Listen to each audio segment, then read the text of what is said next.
Christopher Luxon is standing by his man going into bat for under fire Small Business Minister Andrew Bailey in the face of calls from the opposition to strip him of his portfolios.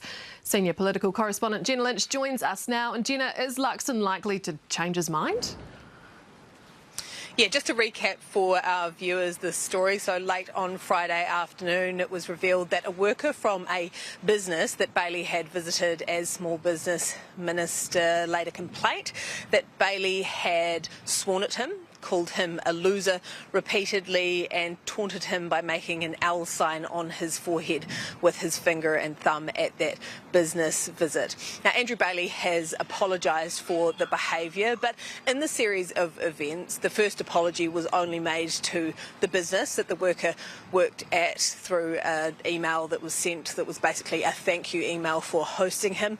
It wasn't until that worker got back in contact with Bailey and other politicians, including the Prime Minister and members of opposition parties, that Bailey apologised to the worker himself. Now, Chris Hipkins is saying that that is not good enough and that Christopher Luxon is not applying the same ministerial standard to his ministers as he demanded of Chris Hipkins when he was the Prime Minister and Luxon was in opposition.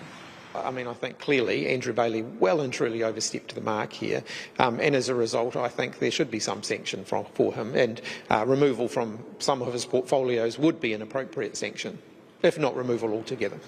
When the issue was raised with him, he genuinely was mortified by that. He reached out immediately, apologised to the individual concerned. He subsequently apologised again to the individual concerned, apologised to me and reassured me it won't happen again. That to me says that he understands the gravity and the seriousness of not meeting those expectations that I have of ministers.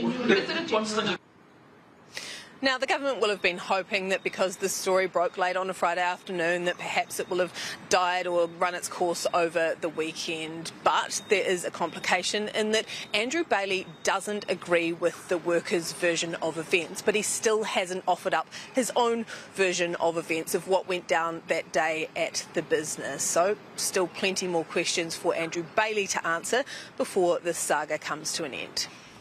Jenna Lynch, tēnā koe.